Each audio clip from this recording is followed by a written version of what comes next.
Hi everyone, welcome back to another video. Today I am going to show in this video how to monitor memory usage using Task Manager on your Windows 10 or Windows 11. So before going to start the video, if you are not subscribed my channel, please subscribe. So let's start the video.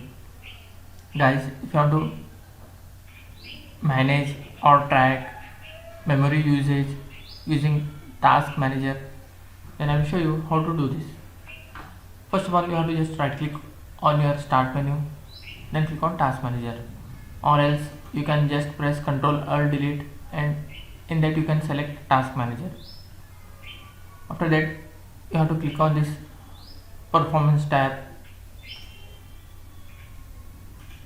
In this you will find CPU, memory, disk, Wi-Fi and GPU also.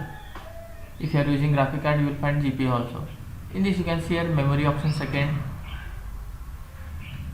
Click on this, then you will find the graph.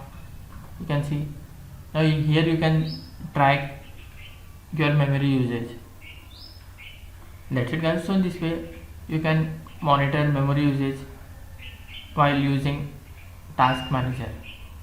Thanks for watching. Hope if you like this video, please like, share and don't forget to subscribe.